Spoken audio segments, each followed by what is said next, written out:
If all universities shut down for 2 months and the president is not aware, that is telling you that there's no witchcraft in Nigeria disturbing people. It is that there's no government in place. So if you want to know whether there's a government, do a lot of experiments. You will know there's no government. Anywhere you are going, just go to any government building. Read their signboard correctly. Look at your number they put there. Look at everything. Take a letter and write to them if you get a reply. You will never get, which means they're not home. So if you are going around and you are a delivery man and you go to a particular house, number 13, whatever street, and you keep dropping letter there and they don't pick it up, you keep dropping packages there, they don't pick it up, you knock and knock, nobody comes out, what will be your assumption? That there's nobody home. That's why I know that there's nobody in government. You can warn them that somebody is trying to bomb a train line 6 months from now, and every week you keep reminding them, somebody is going to, it remains a week, you tell them again, next week at 2 o'clock, so time, somebody wants to bomb a train, the train will still be bombed. Because they are not going to be aware. And when it happens, it will be reported in the news first. And it will happen. There was a tragedy in government that happened about 2 years ago. And it was in the news. And it was a security tragedy. And the person who is next to that person who was involved in the tragedy was not aware. It's like some changing TV channel. And someone said, are you seeing what is the news? He said, no, it's not possible. Is it really? So it shows to you that this is what is happening. So that's why you will see that for me, the priority is to set up a government. It will be clear. And you will know. You will know there's a government. When you come out of your house and you finish eating food and you throw the thing out of your hand, 2 minutes later, who threw this thing here? Then you know there's a government. You know there's a government when you park your car by the roadside and after 10 minutes, somebody stops and, why are you parked here? What happened to your car? What's wrong with it? Yeah, well, you know there's a government when somebody is trying to take a cable across the road and is digging it. Before he digs it for 5 minutes, somebody comes and says, why are you digging the government road? But all these examples I give to you, you can do that and nobody is going to disturb you. Do you get the point I'm making? You can go anywhere and do whatever you like. So that is why I say there's no government.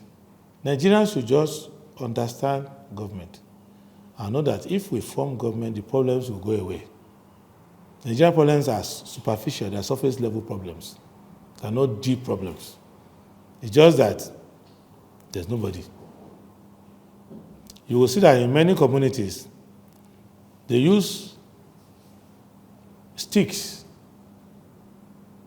stone, catapult to chase away bandits. And they keep repeating the bandits to run away. But the government, with all its money and billions, cannot chase bandits even outside their own barracks. So if they are sleeping inside the barracks, they sleep with no eyes closed at all. So that's why I'm telling you that it's not as difficult or impossible as people think. The only thing you need to do is to get people into government who actually want to run government.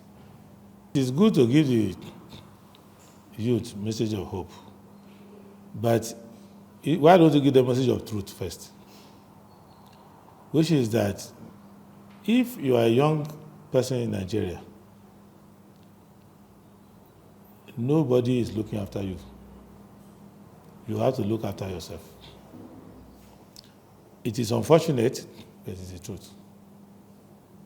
Don't compare yourself to the youth of other nations where the elders had better conscience and better morality and better character and a sense of history, and they provided for your colleagues. You have every Nigerian youth has to think like an orphan on both sides, who has no parents at all. So if you are an orphan and you are in a school, you will be serious-minded. you know that if anything happens, you have no one to call on. You pay attention. And if you look at a 13-year-old girl who is an orphan, has like 3 younger ones under them, they mature faster than their colleague who has both parents and are doing well. That one can be played with cartoon. This one has to find food for themselves and for their siblings. So Nigerian youth should grow up and take a sense of that these people you are crying to, demonstrating to, they don't have conscience. NSAS will have told you that they have no conscience. Where the youngsters came out to protest injustice that everybody can see, the government took time to criminalize them. What does it tell you? That if you have an opportunity to solve your problem, take the opportunity and solve your problem. And you have an opportunity to form a government where you are in charge of the government. Take it. Don't think of running away to any country. Because one, those countries don't consider you as part of them. And they have the legacy for their own children. It's not for you. Maybe if 1,000 of you go, 10,000 go, maybe 3 or 4 will come out with a good outcome. But where, as a youth, you are guaranteed a future is Nigeria. And Nigeria is richer than those countries that you are going to. So these people who have held us down, who are robbing us blind, since we have an authority and power to vote them out, why don't we just vote them out? At least try that as your first choice before you think of any other thing. But you cannot make Japa your first choice, which is not within your power. If you can trek in the desert all the way to Morocco, why don't you trek to the polling unit? So I think we can do that. But to say there is hope, that hope is you. So when I say hope again in my campaign, I'm not saying that the hope is coming from the sky. I'm saying that I have a hope, and I have hope in the young people. I've lost hope in the other ones who have been there since.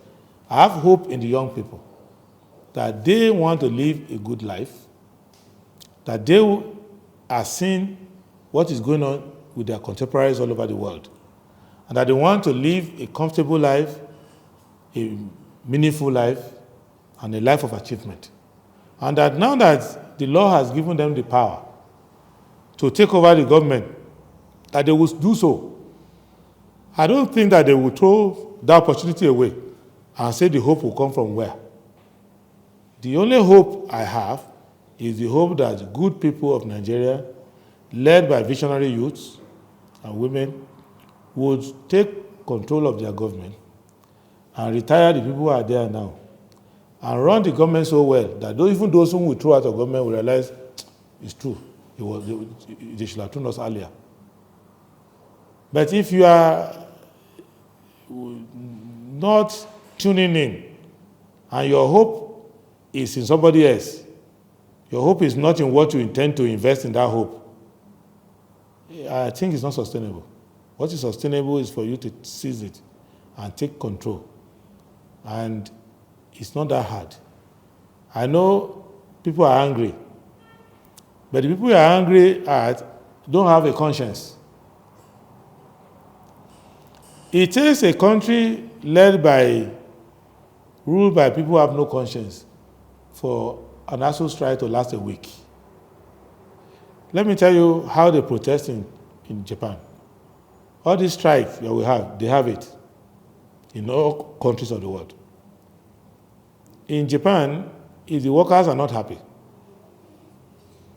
this is how they go on strike.